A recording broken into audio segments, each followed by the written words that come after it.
alunos do sexto ano. Essa semana nós vamos ver um pouquinho da matéria do PET 2 de matemática. Vamos ver a matéria da semana 1.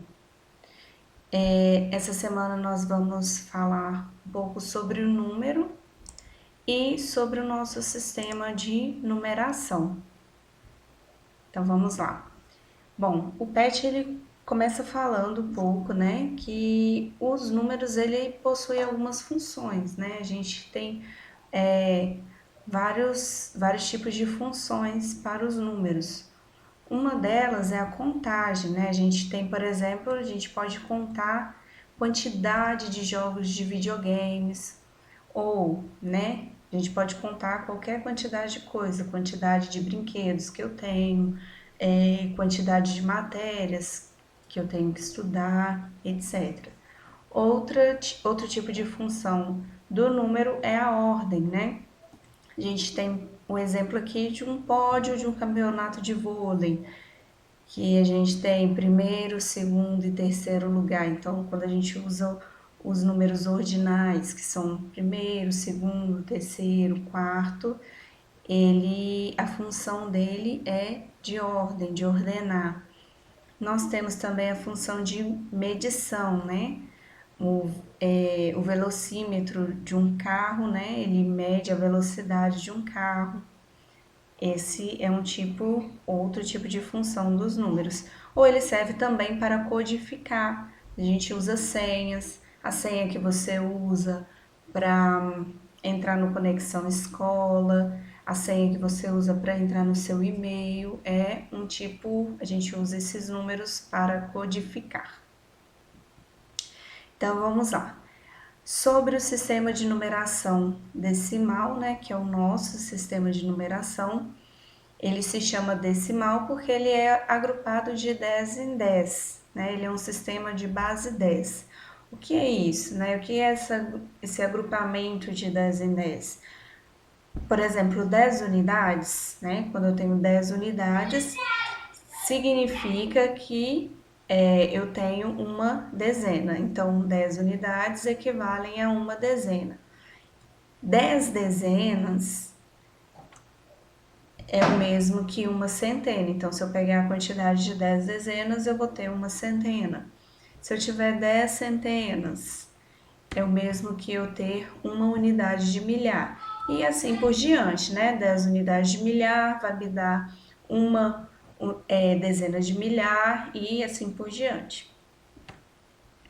Uma outra característica do nosso sistema de numeração decimal é que ele utiliza apenas 10 símbolos, que nós chamamos de algarismos, que são eles o 0, 1, 2, 3, 4, 5, 6, 7, 8, 9. E com apenas esses algarismos a gente consegue formar todos os números possíveis, né? São infinitos. Assim como os egípcios, né, tinham a própria simbologia deles, né? Eles utilizavam símbolos para indicar as quantidades que eles queriam.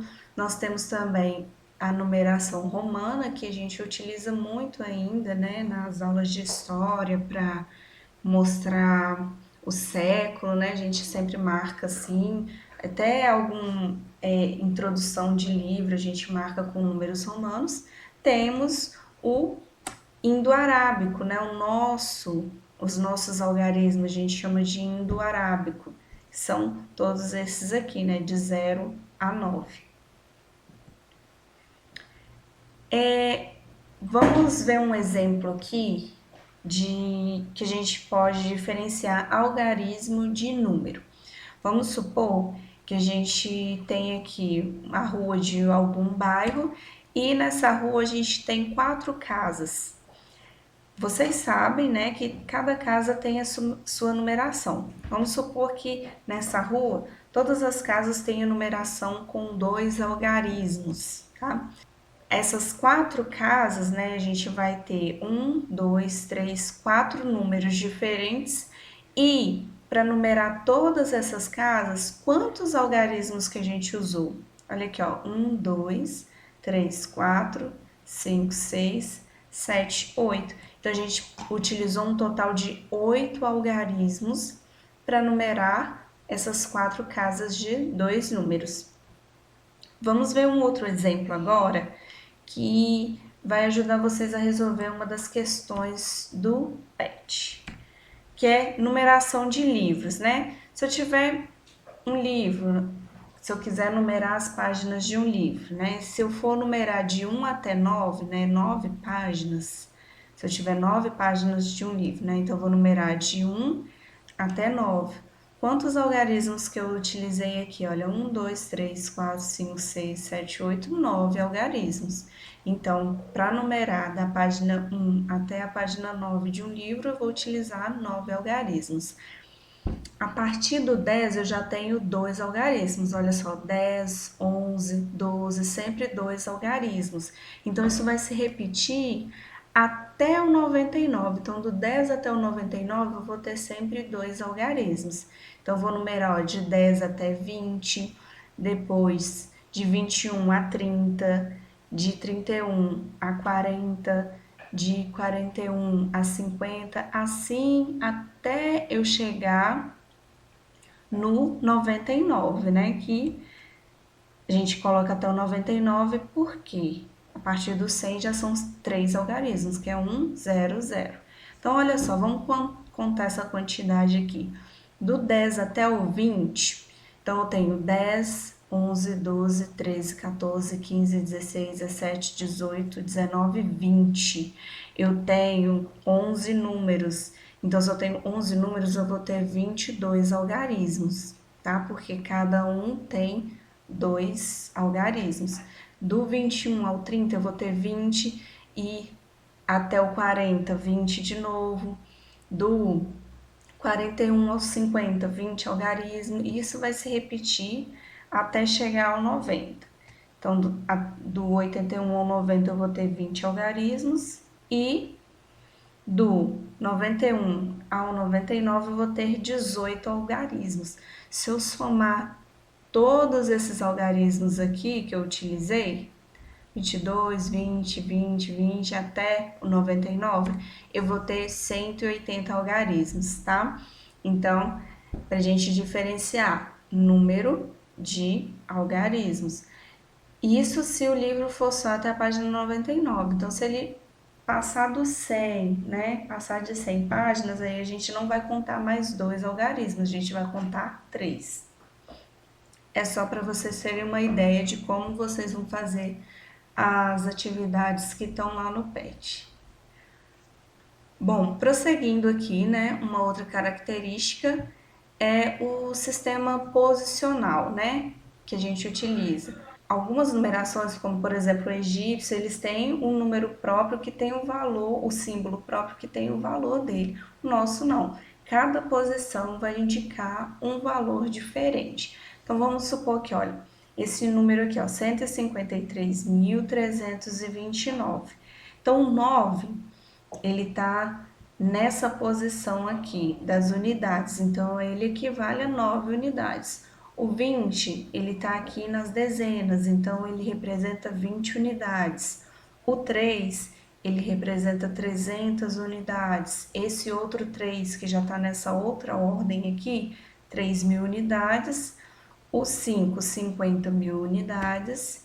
E o 1 está representando 100.000 unidades. Nós temos também o quadro de ordem e classes. As três primeiras posições aqui, né, da direita para a esquerda, é a classe das unidades simples, depois nós temos a classe dos milhares, depois a classe dos milhões. Ele utilizou esse exemplo aqui desse número e cada valor aqui, olha, vai corresponder a uma classe, uma ordem aqui no quadro. Olha só, o 3, ele está na primeira ordem, na unidade simples. O 7, olha só, ele está aqui, olha, contando da direita para a esquerda, na sexta posição. Então, ele está na sexta ordem, ele representa 7 centenas de milhar. Vamos fazer o nosso número aqui, olha, vamos usar esse exemplo aqui. Esse número, Vamos pegar esse número e colocar ele dentro desse quadro aqui. Então, olha só, o 6. O 6, ele vai estar na classe das unidades simples, na primeira ordem. O 0, ele vai estar representando a ordem das dezenas simples. 7, ele vai estar na terceira ordem, na classe das unidades simples. O 8, na classe dos milhares, na quarta ordem. O 9, ele vai estar na quinta ordem, na classe dos milhares. O 2, na sexta ordem. O 1, na sétima ordem. O 3, na oitava ordem. E o 5, na nona ordem, né? Sempre de 3 em 3 a gente conta classe das unidades simples, classe dos milhares e classe dos milhões. Tem uma atividade dessa no PET que vocês vão verificar lá, que ele dá um número e você tem que falar qual que é a ordem que ele está, qual que é a classe. E aí é só vocês olharem mesmo desse quadro e ir colocando sempre da direita para a esquerda, começando da unidade simples e vai seguindo. Aí acaba aqui? Não, os números não acabam aqui. Depois a gente tem a classe dos bilhões, né? A gente tem a 10ª ordem, 11ª ordem e assim por diante. Já estamos no finalzinho, temos as características dos números naturais, né? A gente representa assim o conjunto dos números naturais, 0, 1, 2, 3, 4, 5, 6, infinito, né? Os números não têm fim. E temos também dentro dos números naturais algumas características dele. Então, olha, todo número natural ele tem um sucessor. O sucessor de um número natural é obtido adicionando-se 1 a esse número. Então, a gente pega um número, adiciona 1, o resultado é o sucessor. Então, o sucessor é o que vem depois. Então, o sucessor de 3 é o 4, o sucessor de 4 é o 5, é sempre o número que vem depois. A sequência dos números naturais ela é infinita, como eu já falei. O antecessor é o contrário, você subtrai um de um número. Então, o antecessor é o que vem antes. Então, o antecessor de 6 é 5, o antecessor de 5 é 4. O 0 é o menor dos números naturais. A sequência dos números naturais, 2 ou mais números seguidos são chamados de números consecutivos. Então, consecutivos é um que vem logo depois do outro. Por exemplo, 1 e 2 são consecutivos, porque um vem depois do outro. 10 e 11 são consecutivos, porque vem um depois do outro. 499 e 500 são consecutivos também. Isso aqui vocês já sabem, né? Que os números pares são números que terminam em 0, 2, 4, 6 ou 8. Então, sempre que terminar em um desses 5 números, ele vai ser um número par. E os números ímpares, eles terminam em 1, 3, 5, 7 e 9. Então, sempre que terminar com um desses 5 números, ele vai ser um número ímpar. A reta numérica para verificar essa questão de valor mesmo. Então, quanto mais à direita da reta numérica, maior é um número, e quanto mais à esquerda, menor é um número. Quanto mais próximo de 0, menor é o número. Então, pessoal, espero que tenha ajudado essa explicação da primeira semana. Agora vocês conseguem fazer as atividades do PET 2 da semana 1. Ele está na página 26 do PET 2 e já foi disponibilizado o formulário, tá? Então, vocês podem entrar lá no Conexão Escola, abrir o formulário e responder. O formulário também vai ser disponibilizado nos grupos de WhatsApp. Se não estiver achando qualquer coisa, pode perguntar para algum dos professores que a gente encaminha, tá ok? Bons estudos e até a próxima!